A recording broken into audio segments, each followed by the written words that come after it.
This conversation is brought to you by philosopherstalk.com, where thinkers discuss. Created by AITalkerapp.com, where you can create your own animated conversations. Link in the description. I am Booker T. Washington, founder of the Tuskegee Institute, author of Up from Slavery, and a man who built a school with his own hands because the existing system was not interested in educating people who looked like me. I am here because the question of whether black families should be free to leave failing public schools is not abstract to me. I lived it.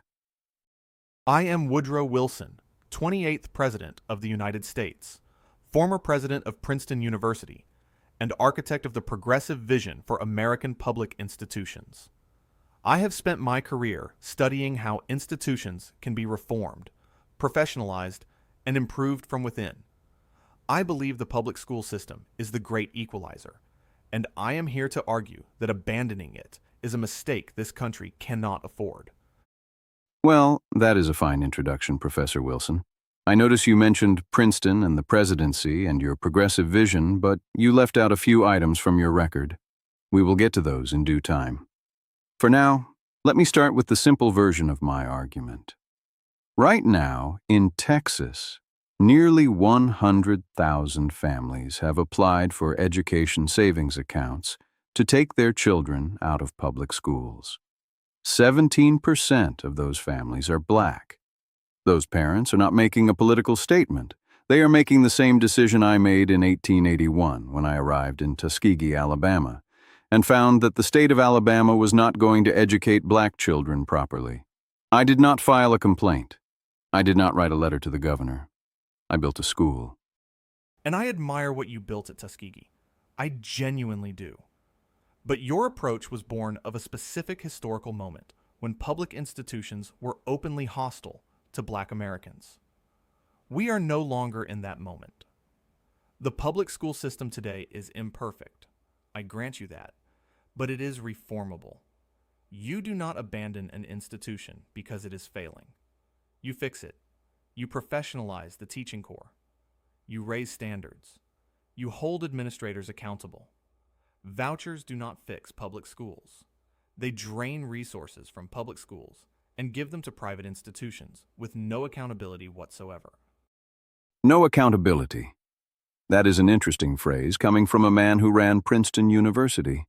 Tell me, Professor Wilson, how many black students were enrolled at Princeton during your presidency? That is not relevant to the question of school vouchers in the year 2026.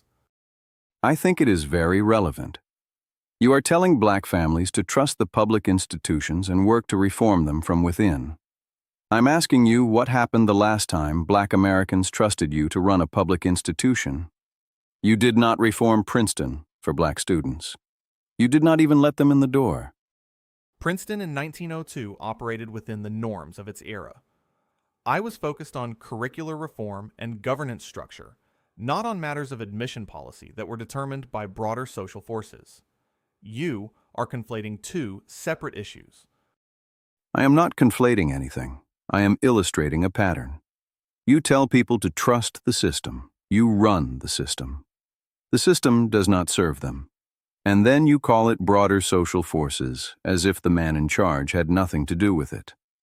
That is the progressive promise in a nutshell, Professor. Trust us. We are experts. We will take care of you. And then the experts take care of themselves. I reformed Princeton's entire academic structure. I introduced the preceptorial system that transformed how students learned. I fought the eating clubs and the entrenched alumni interests. I was not passive at that institution. You were not passive. You were selective. You reformed the parts of Princeton that affected wealthy white students, and you left everything else exactly where you found it. That is not reform. That is maintenance. This conversation is supposed to be about whether black families should leave public schools, not about my tenure at Princeton. Can we return to the actual question? We never left it. The actual question is whether black families should trust people like you to fix the schools their children are trapped in. And I am providing evidence for why the answer might be no. But since you want to talk policy, Let me talk policy. When I built Tuskegee, I did not wait for the Alabama legislature to decide my students deserved an education. I raised private money. I recruited my own teachers. I designed my own curriculum. And I produced graduates who could build houses, run businesses, and support their families. The public system in Alabama was producing nothing for black students. Nothing. You want me to tell those families in Texas to put their voucher back in the drawer and wait for the system to reform itself. How long should they wait, Professor? Another generation? 2? The answer is not to give up on public education. The answer is to fund it properly. Tennessee is spending less per pupil than any state in the country while simultaneously expanding vouchers. That is not school choice. That is abandonment. You are asking me to defend a public school system that has been deliberately starved of resources by the same politicians who then point to its failures as justification for vouchers. That is a rigged argument. I agree with you that the funding argument has merit, and I am going to do something generous here. I am going to present your strongest case better than you have been presenting it yourself, because frankly, you have been spending too much time defending your Princeton record and not enough time making your actual argument. Your best case is this. Public schools serve every child regardless of ability, income, disability, language, or geography. Voucher programs cream the best students, leave the most challenging students behind in an even more underfunded public system, and create a two-tier education structure that hardens along racial and economic lines. The families who can navigate the voucher application process and find transportation to a private school are not the families who need the most help. The families who need the most help are exactly the ones who will be left in the public schools that vouchers have drained dry. That is a serious argument, and the data from some voucher programs supports parts of it. Thank you. That is precisely my concern. And now I suppose I should extend the same courtesy, though I confess I find your position easier to summarize than to refute. Washington's strongest case is this.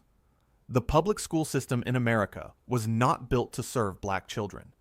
It was built by white legislators for white communities, and black students were either excluded entirely or served as an afterthought. Waiting for that system to reform itself requires trusting the same institutions that created the problem in the first place. Vouchers give black families immediate power to leave schools that are failing their children right now, today, without waiting for a reform process that may never come or may take decades to produce results. That is a powerful argument, and I understand why it resonates with communities that have been failed by public institutions repeatedly. That was well said. I almost believed you meant it. But notice what you did there. You said you understand why it resonates with communities that have been failed by public institutions. You said that as if you were not personally responsible for some of that failure. You resegregated the federal workforce, Professor Wilson. You took black federal employees who had been working alongside white colleagues for decades, and you separated them. You put up physical barriers in government offices. You demoted black supervisors. And you did it while calling yourself a progressive. The segregation of federal offices was a complex administrative decision made in consultation with cabinet members who believed it would reduce workplace friction. It was not motivated by personal animus. Reduce workplace friction. You moved black workers to separate rooms and you called it reducing friction. You screened a film at the White House that celebrated the Ku Klux Klan, and you reportedly called it history written with lightning. And now you are sitting here telling black families to trust the public institutions. Which public institutions, Professor? The ones you ran? The Birth of a Nation screening has been distorted by historical revisionism. I did not endorse the film, and the quote attributed to me has been disputed by scholars for decades. Disputed by scholars. That is the most Woodrow Wilson answer I have ever heard. Let me tell you what is not disputed by anyone. When I arrived in Tuskegee, Alabama, there was no school for black students worth attending. The state was not going to build one. The county was not going to build one. The federal government, under leaders like you, was not going to build one. So I built one. That is not abandoning the public system. That is surviving the public system. And every black parent in Texas who is filling out a voucher application right now is doing the exact same thing I did. They are surviving a system that was not built for them.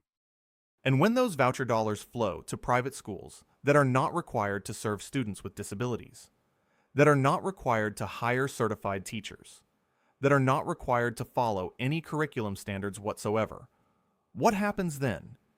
You have traded one set of failures for another, except now there is no public accountability at all. At least with public schools, the community has a voice. At least there are school boards. At least there are elections. You're telling me that a community of black parents has more voice through a school board election in a majority white district than through the power to choose where their child goes to school. That is a curious definition of voice, Professor. I built Tuskegee without a school board. I built it with donations, with bricks my students made themselves, and with a curriculum I designed because the existing curriculum was useless for the lives my students were actually going to live. The school board did not give my students a voice. My students gave themselves a voice by building something better. You built one school, one institution for a few thousand students. That is not a system. That is an anecdote. An anecdote. I built Tuskegee from nothing and educated thousands of black Americans who your system refused to teach, and you call it an anecdote. The public school system serves 50 million children. You cannot replace that with vouchers and hope. You served 50 million white children, and when black children showed up, you segregated them, underfunded them, and then told them to be patient. I am talking about reform. You have been talking about reform for 100 years, and the schools are still failing. Abandoning public education is not the answer. Trapping children in failing schools is not education. You would destroy the one institution that gives every child a seat. A seat in a broken chair is not opportunity. It is a prison with a chalkboard. On that note, please like this video and subscribe to the channel so you never miss a debate. And if you want to understand why vouchers are a fantasy built on resentment rather than evidence, I recommend reading any serious study of education policy, which is a field that apparently Mr. Washington skipped on his way to building a trade school. A fine trade school, I will grant, but a trade school nonetheless. A trade school that is still open, which is more than I can say for your political legacy, Professor. Princeton took your name off a building because your racial record was so bad that even a university founded before the American Revolution decided you were an embarrassment. Like and subscribe. And the next time a progressive tells you to trust the system, ask them what the system did the last time they were in charge. Visit philosopherstalk.com for more debates. And visit AITalkerapp.com if you want to create your own animated conversations. No Ivy League presidency required.